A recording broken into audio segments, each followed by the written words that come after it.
Let us pray. Good and gracious God, may the words of my mouth and the meditations of all of our hearts be acceptable in your sight, for you are our rock and our Redeemer. Amen. In our Bible study here at Zion last week, we learned a definition for a parable. It was pretty formal and wordy, but here it is in a nutshell.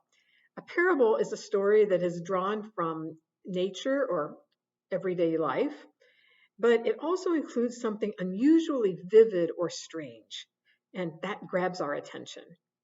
It has no single neat explanation. Instead, a parable leaves us in doubt about its meaning, and this doubt teases our minds into actively thinking and wondering about what the story means and how it applies to us.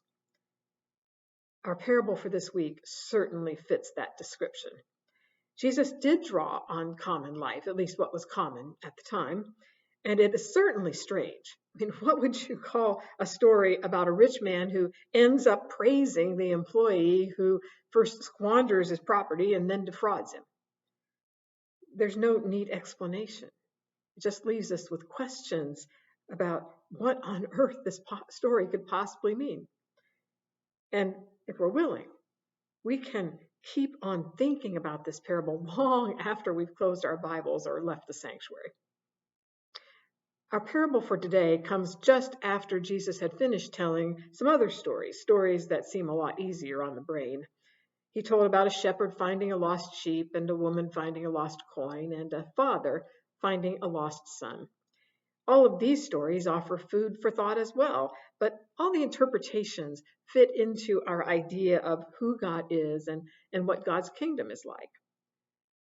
They aren't like our story for today, which sounds really odd to our ears, kind of like a discordant note that's played in a piece of music, a note that doesn't sound like a mistake exactly, but just doesn't seem to fit either. Jesus had been talking to the crowds and some Pharisees who were keeping an eye on him. But now he has turned his attention to his disciples.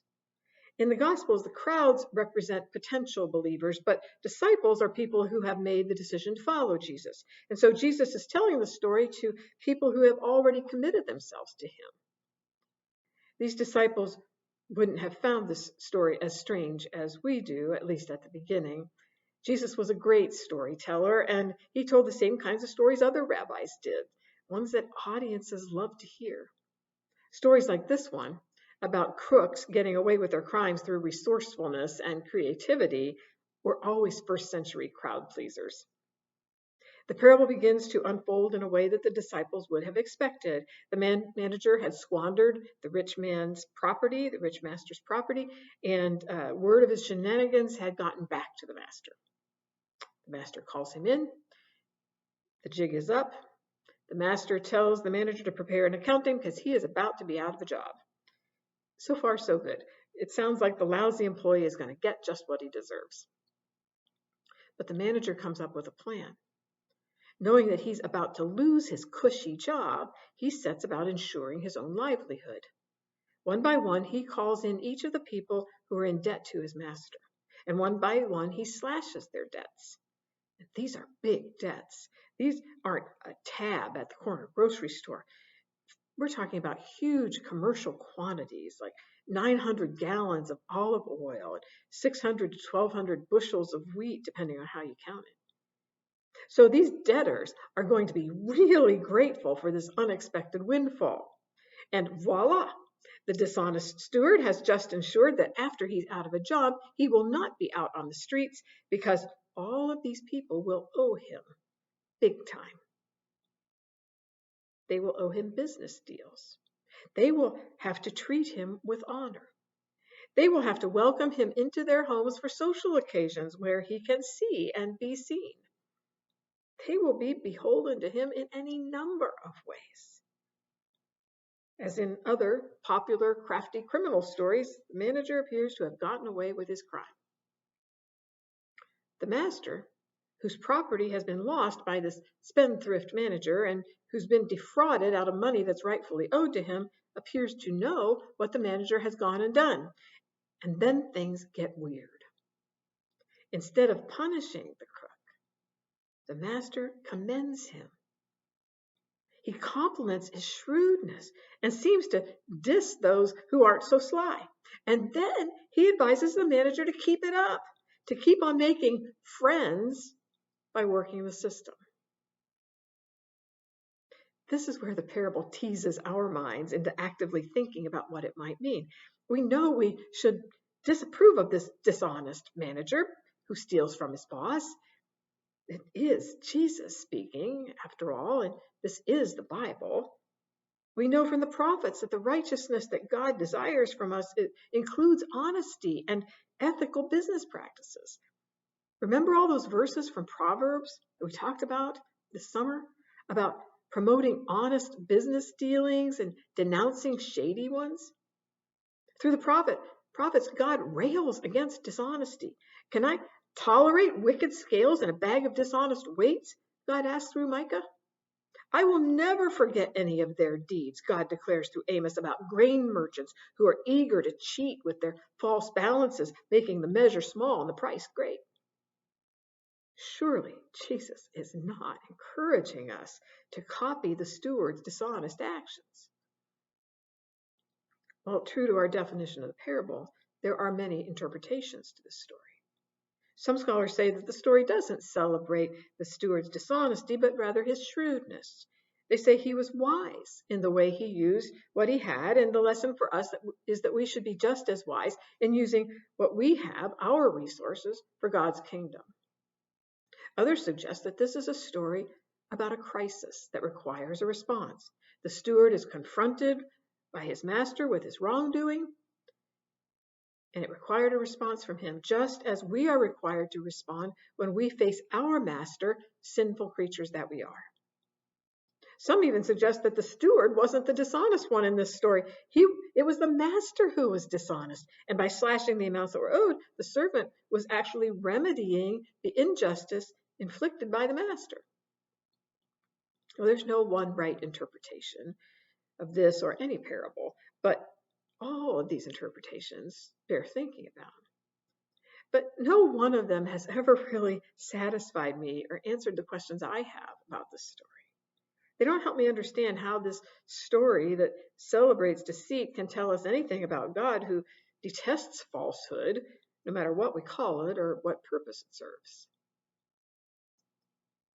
As I wrestled once again with this story, something occurred to me.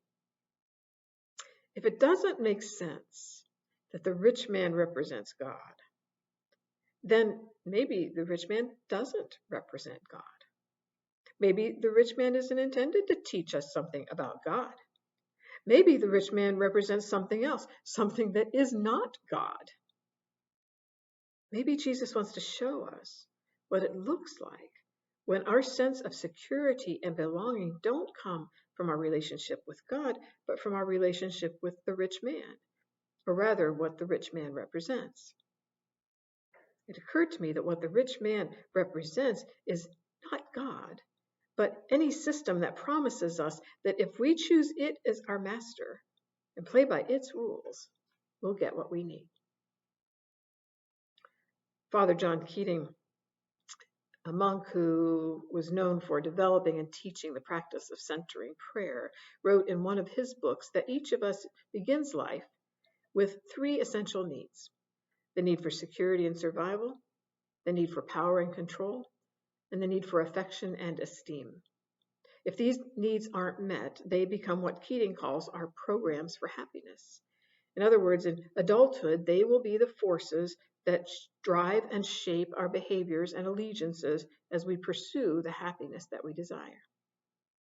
So let's rethink this parable, this time picturing the master not as God, but as something other than God. Picture the rich man that the manager works for as a system that offers financial and social rewards based on who you know and what resources you have access to, whether they're yours or someone else's. Picture the rich man as a system that offers social acceptance and financial opportunity, the things that Father Keating says that we all need. This system, this rich man, values position and wealth, and heaps shame on those who don't buy into it. The rich man tells the steward that his value is determined only by his connection to the rich man and the power it gives him.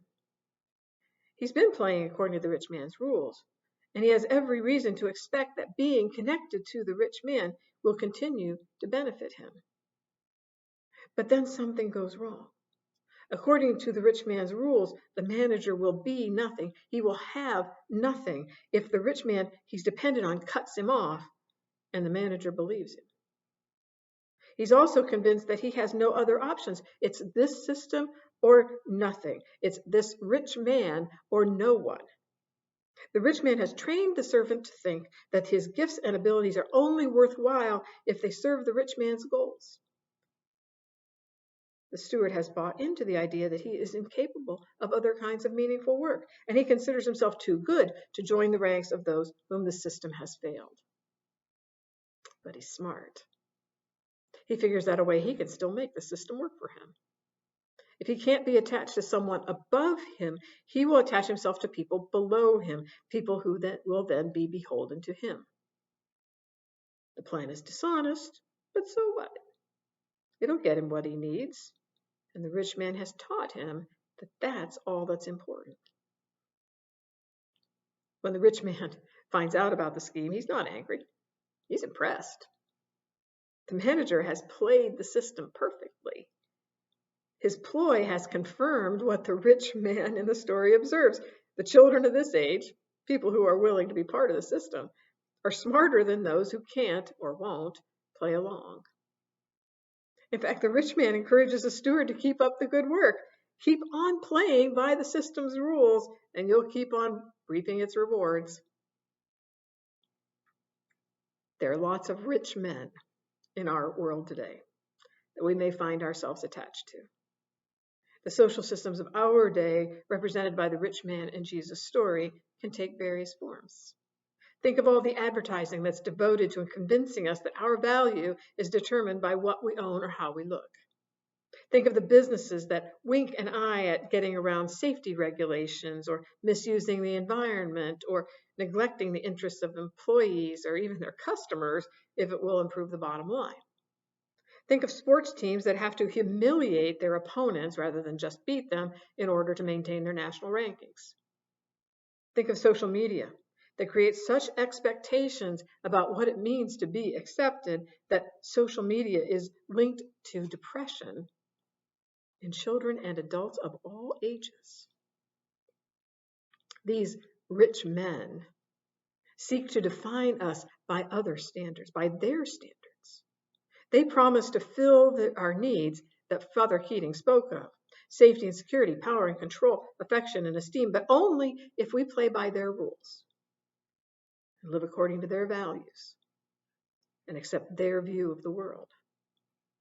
If we challenge those rules or values or views, they can cut us off, declaring us too dumb or too naive to succeed in the world as they define it. They will scoff at us, as the Pharisees, apparently eavesdropping, scoffed at Jesus after he told this parable. Luke reports that the Pharisees, who were lovers of money, heard all this and they ridiculed Jesus. The rich men of our world want us to believe that theirs is the only option we have. And if we have to cheat a little here, lie a little there, to remain in their good graces, so be it. They want us to accept that we are not worth much without their backing and their resources or their products. They work hard to convince us that if we are not plugged into their system, we are insufficient and deficient in what it takes to make it in their world. This system, this rich man, doesn't exist only in the world of adults. He reaches right down into the lives of children. Remember what a terrible place the playground or the school cafeteria could be for anyone who didn't fit in? When my daughter was in grade school, she had a classmate that I'll call Sam.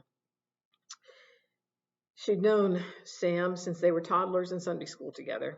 And from the time he was very small, Sam was different in a lot of ways. His behaviors were sometimes strange. His appearance was a little odd. He had no social skills. When they got to the 5th grade, a group of kids began to bully Sam. They called him names, made fun of his behaviors, excluded him whenever it was possible. They encouraged others to treat Sam the same way if they wanted to be part of the in crowd. One day, my daughter came home from school and she was very upset at how Sam had been treated that day. She was just as upset by the fact that she'd been afraid to stick up for him. Some kids had tried, but they became the bully's next targets. I wanted to speak up, Mom, she said through her tears. But I knew that if I did, I'd be treated the same way. The rich man, in the form of a bunch of mean 5th graders, had made it known that to be safe, to be accepted, meant playing by his rules. And it didn't take much for the rich man to turn against you. The smart money was on being one of the shrewd children who played along, not the children who refused and suffered the consequences. In the words of the rich man in the story, make friends for yourself by the means of dishonest wealth, so that when it's gone, they may welcome you into their eternal homes, or else. Buying into the rich man's system can seem like the only way to get by, but it's not. Jesus offers another way. The way of Jesus tells us that our value is not based on how well we play along with the rich man's rules. We are God's children, made in God's image. We are the ones that Jesus loved enough to die for, and who are loved enough for Jesus' Spirit to dwell within us. As Henry Nouwen said, our value is not defined by what we have or what we do or what other people think of us. Our value is determined by what God thinks of us. And what God thinks of us is that we are God's beloved children. The rich man's promises are empty ones. Play by my rules and you'll be happy, he says. But that is false. It is impossible to be happy when you know that the rug can be pulled out from under you whenever the rich man decides you're no longer useful to him. You can't be happy when you're playing the game that means cutting ethical and moral corners. You can't be happy when you know that your wins depend on someone else's losses. But Jesus keeps his promises. Jesus welcomes us into his eternal home, and also into his earthly home, which is the church, the community. Jesus offers us the rest and peace and joy that come from experiencing his forgiveness. Playing by his rules isn't the price of admission. It's just the after effect, our grateful response to the love we've been given as a gift. The suggestion that playing by the rich man's rules brings eternal security is a lie. Whatever rewards the rich man doles out are fleeting ones. We find eternal security only in Jesus, the one sent by God not to condemn the world, but to save it, who came so that everyone who believes in him may have abundant life, and that eternally. The systems represented by the rich man can become so powerful that it may seem like there's no other choice, but we do have a choice. We can be children of light. We can use our earthly resources faithfully according to kingdom values to further God's causes of compassion and justice. We can offer what we have, knowing that they are truly not our own, but God's, to be used for God's purposes. As we are faithful in that, we are blessed with spiritual riches, not because we've earned them, but because the natural result of aligning our will with God's is the peace that passes all understanding and a love that grows more perfect day by day. We may seem naive to others when we speak of the kingdom that we envision and work for, but in fact, we are the true realists. We know what God has promised, and we know that God is faithful. The more I think about this parable, the more convinced I am that the rich man is not a stand-in for God. The rich man in the story is the opposite of God. I think that Jesus told this story to expose what is not God. Systems that capitalize on unrighteousness, systems that try to hijack our sense of identity and worth, and yet are incapable of providing true happiness now and eternally. Jesus tells this story to warn us away from choosing a master other than God. But there's still one thing that puzzles me about this story. Jesus was telling it to his disciples, people who were already his followers. Presumably, they had rejected the way of the rich man to follow the master who is the way, the truth, and the life. Why warn them about the impossibility of serving two masters? Well, Jesus knew just how powerful and persuasive the rich men of the world can be. He knew that even his own followers can suffer bouts of insecurity and doubt, especially when life gets hard. It's tempting to call yourself a Christian on Sunday and live according to very un-Christ-like values the rest of the week. So Jesus warns his followers, including us, about the impossibility of trying to serve two masters. And he may have been speaking to another group as well. The rich man himself was listening in, the Pharisees. They laughed at Jesus when he exposed the underbelly of the system that was working so well for them. But Jesus had a warning for them as well. He said, "You are the ones who justify yourselves in the sight of others, but God knows your heart. And what is prized by human beings is an abomination in the sight of God." All of Jesus' parables invite us to enter the story from different angles and discover their multiple meanings. His parables force us to ask questions like, what is God like? And what does God want from me and for me?